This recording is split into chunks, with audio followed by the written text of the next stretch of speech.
வணக்க மக்களே, welcome to the ஃபென்டஸ் show. இன்னைக்கு ஷோல நம்ம பார்க்க போறது பஜே வாயு வேகம் அப்படின்ற ஒரு தெலுங்கு மூவியோட ரிவ்யூ தமிழ் டப்பிங்கோட யூடியூப்ல அவைலபிளா இருக்கு. இந்த படம் கிரிக்கெட் பெட்டிங்கை பேஸா வச்சு அமைக்கப்பட்ட ஒரு த்ரில்லர் அப்படின்னே சொல்லலாம். ஆக்சுவலா நம்ம ஹீரோ பாத்தீங்கன்னா சிட்டில ஒரு கிரிக்கெட்டரா இருப்பாரு.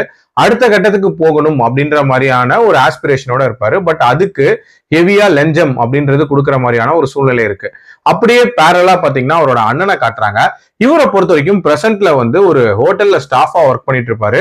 இவருக்குமே கார்பரேட்ல ஒரு நல்ல ஜாப்ல இருக்கணும் அப்படின்ற மாதிரியான ஒரு ஆசை இருக்கும். பட் அது சில பல காரணங்களுக்காக அதுல பிரச்சனை இந்த மாதிரி ஹோட்டல்ல வேலை பார்க்குற மாதிரியான ஒரு சூழ்நிலை ஏற்படும். ஆனா இவங்க ரெண்டு பேருமே ஊர்ல இருக்கிறவங்க அப்பா கிட்ட ஒரு பில்டப் கொடுத்து வச்சிருப்பாங்க. அதாவது வசூல் ராஜால எப்படி நம்ம கமல் ஏமாத்துவாரோ அது மாதிரி அவங்க அப்பா எப்பப்பெல்லாம் சிட்டிக்கு வராரோ அப்பெல்லாம் இவங்க ஒரு பணக்கார துறனையா இருக்கிற மாதிரி காட்டுறாங்க. ஒரு கட்டத்துல அவங்க அப்பாக்கு தான் பசங்க ஏமாத்துறாங்க அப்படின்றது தெரிய வருது. அதனால ஹாஸ்பிட்டல்லையுமே இன்ஃபேக்ட் அட்மிட் ஆகுறாரு. அந்த டைம்ல இமீடியட்டா சர்ஜரி பண்ணணும். அதுக்கு 20 லட்ச ரூபாய் பணம் அப்படின்ற மாதிரியான ஒரு சிச்சுவேஷன் இருக்கு. அதுக்காக நம்ம ஹீரோ என்ன பண்றாரு அப்படின்னா கிரிக்கெட் பெட்டிங்ல இன்வால்வ் ஆகுறாரு.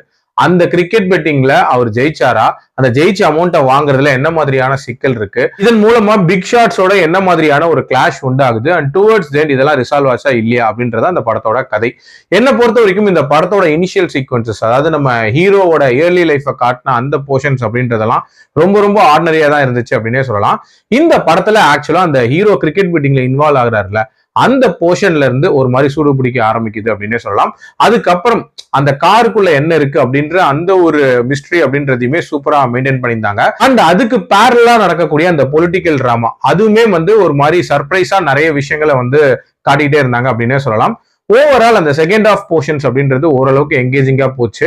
அண்ட் கிளைமேக்ஸ் நம்ம எதிர்பார்த்த மாதிரியான ஒரு கிளைமேக்ஸா தான் இருந்துச்சு. இருந்தாலும் செகண்ட் ஆஃப் இன்னுமே ஒரு வெல் கனெக்டடா அமைச்சிருந்திருக்கலாம் அப்படின்ற ஒரு ஃபீட்பேக் இருக்கு. அண்ட் அந்த ஃபர்ஸ்ட் ஆஃப்ல இருக்கக்கூடிய நிறைய போர்ஷன்ஸ் கண்டிப்பா பெட்டரா இருந்திருக்கலாம். ஓவரால் ஒரு ஓகேஷான த்ரில்லர். ட்ரை பண்ணி பார்க்கணும்னா பார்க்கலாம். என்னோட ரேட்டிங் 2.75 out of 5. அடல்ட் கண்டென்ட்டை பொறுத்த வரைக்கும் பெருசாலாம் இல்ல, பார்க்கலாம். மீண்டும் அடுத்த விமர்சனத்தில் சந்திக்கிறேன். நன்றி, வணக்கம்.